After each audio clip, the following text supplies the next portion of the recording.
Okay, so mga palangga, nandito tayo ngayon sa US Embassy para i-report ko ang Philippine government sa kanilang death threat sa akin na makikipag-coordinate sila sa Interpol sa kanilang fabricated crime, fabricated address, at sa sinabi ng NBI na they will hunt me down even I'm not in the Philippines, or they will hunt me down in the US or wherever I am. So we're here. I will ask the government, I will report, the incident to the US government. Kaya good luck! Santiago and Bangag. Okay. Ang dami mga ganyan pa tayong report. O ano?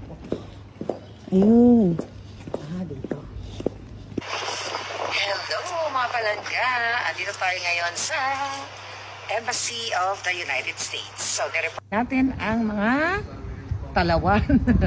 Nireport natin ang gobyerno ng Pilipinas sakaling idukutin nila ako ng illegal extraction. So, nireport natin sila ngayong araw na ito at para ma-document. Kasi di ba nag-pronounce ang NBI si Santiago at itong mga bangag na they will hunt me down wherever I am. So, now, nandito tayo sa US Embassy in the Netherlands para ma-report sila. So, actually, just to give you update, nakausap ko ang officer dito. So, tinanong nila ako regarding sa death threat. They kinuwento ko sa kanila.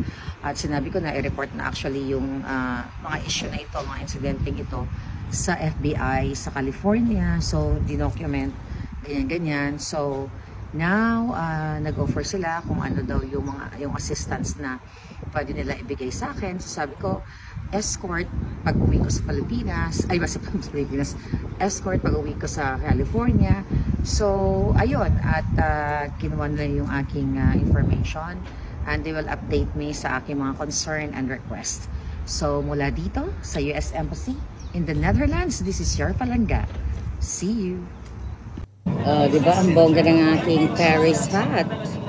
Merong signature ni Vice President VP Sara. Okay.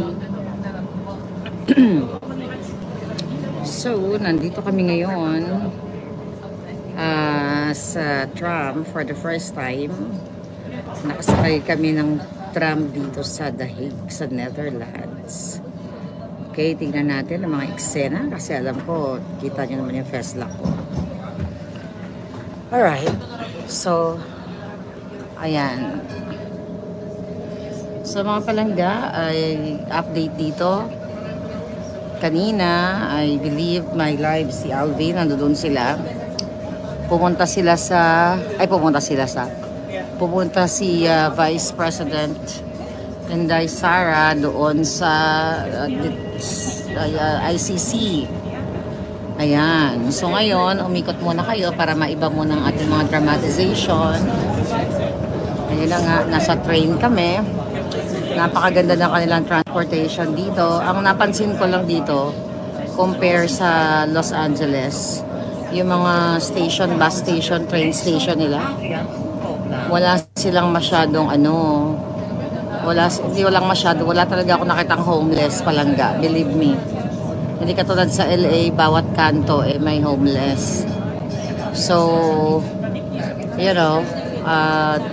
maganda kasi ibig sabihin walang masyadong polboronic katulad di Bangag. Di ba? Yun lang yun kasi alam niyo naman sa LA yung mga hinako din boses ko. Alam niyo naman sa LA yung mga walang bahay doon, hindi naman dahil mahirap sila, kundi dahil sila ay nalulong, karamihan nalulong sa polboronic.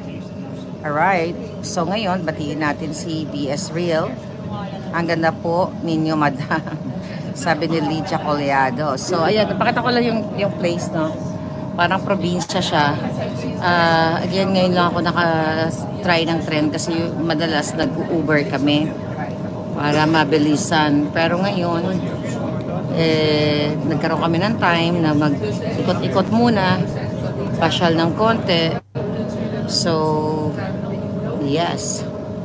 Oh, I think dito yung ICC. Ito ba yun? Jacob Katsalan? Yan ba yun? Ah, hindi. Ah, okay. So, tignan natin. Ah, diba? Ang dami mga puno. Ang dami mga puno. Marilu Mapili, how are you doing? Okay. Praying God will protect you, sabi ni Norman Dap de Leon. Okay.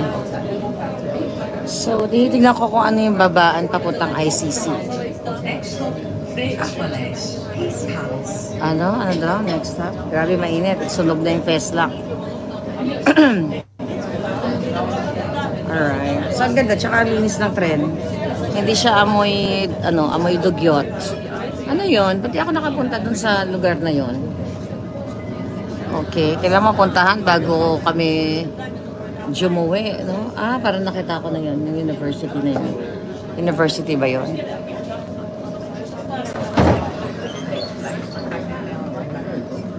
Tingnan natin kung sino itong sasakay. Oh. Akala ko asawa ni, yung Adictos Benedictos na si Lagda. Ah, di ba? Den Haag pa din yan, madam, sabi ni Interact TV. Ah, talaga ba? Ayan, Den Haag pa nga din. Ayan, pupunta kasi kami sa downtown. Ang ganda ng Netherlands. Okay, madam, ang BBM team kapag nag-live, 44 viewers. Hi, Chicago, how are you? Watching Dubai. Thank you for supporting PRD always. Take care. Yes, Palangga. Thank you very much. Thank you, Palangga. Ayan, ikot-ikot. Ang ganda, ang linis ng Netherlands. Tingnan ko mamaya yung downtown nila kasi talagang yung downtown sa LA, ang daming Skid Row, diba? Alam niyo naman yun. Ang dami talagang... ano daw to? Next stop is what? So, alam mo naman sa LA, maraming walang bahay. Kasi nga, polboronic, katulad ni Bangag. Si Ed S, thank you, my darling. O, diba? Ang ganda.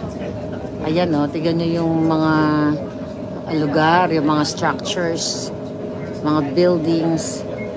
Diba? Si Bangag, walang ganyan eh. Puro pulburon lang ang inaatupag.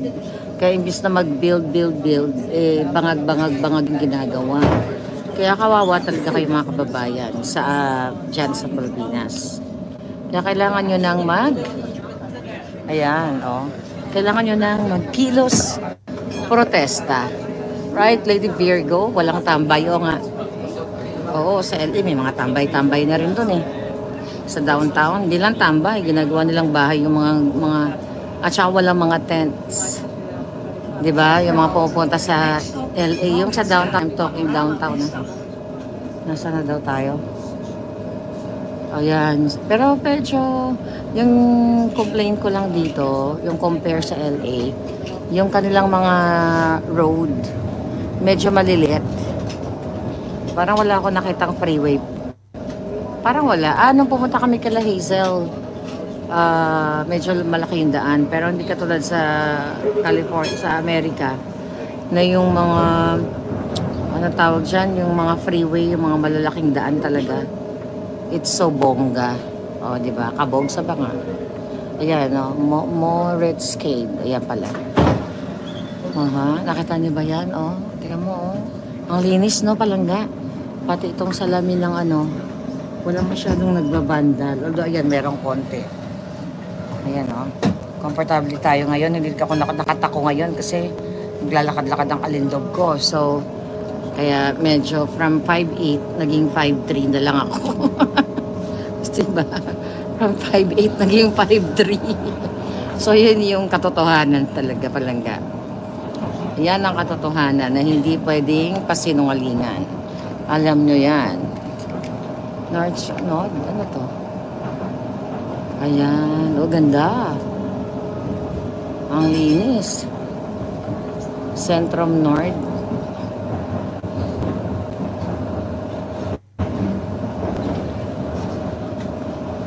Alright.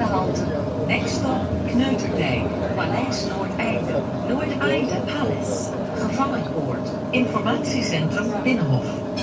Ha? Ito din na ba to? Centrum? Centrum Nord. We're going to Centrum Den Haag. Central Den Haag.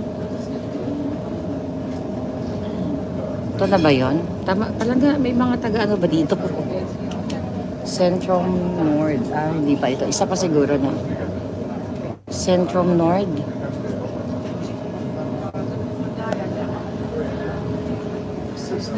This is a Central Den Haag. This is the one. Next? The next one? Thank you. Okay, next one daw pala. Okay, so Alvin, nasaan ka na ba? Tulungan mo kami. Saan ba kami pupunta? Hindi, kasi ginugol namin, pero walang Central Den Haag. Ang nakalagay, Centrum or Holland something, ang sabi nung aming GPS. Central Station. Oh, look at that. Oh, di ba? Oh, ganda palangga, oh. Oh, yan ang central nila, oh. Ayan yung mga tambay ngayon. Tayo. Oh, bongga. Oh, sa Pilipinas may ganyan tayo, pero maraming Judictus Benedictus katulad ni Bangag. Kaya kawawa talaga tayo. Yan, oh. Tingnan mo yung ng bridge. Oh, yan pa isang tren, oh. Okay. Oh. Volgende halte, next stop, Centrum. Ito na yata. Yeah, I think this is it. Centrum. Ito na yata tayo. Okay, tumitingin lang muna kayo dyan. At mamaya na yung Boljakan. Oh, di ba ang ganda ng place nila, oh. Bongga. I think this is the Centrum. Centrum is central. Okay. Oh, ang dami ng tao. Ngayon lang ako nakawala sa hawla. Puro kasi may Uber.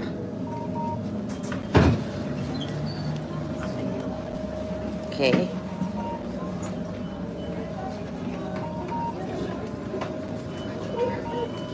Out of service. No, ito na gagawin ko palang. One more. Okay, one more. This is for you. Okay. Okay ka na. Yeah, alright. Okay, so nandito tayo ngayon. Alright. Alright, so ito. Ha? Anong route yung isa? Route yung isa? Dali lang. Tignan ko. Dali lang. Okay. Okay palangga, babay muna ang alindog namin. Kasi hanapin namin yung aming pupuntahan. Diba? Oo, pupunta kami. Nakita niyo ba yung sombrero ni Palangga? Ano, nakita mo na? Saan tayo pupunta? Ito, yung cruise na lang. Sige. Alright, I'll talk to you again later, darling.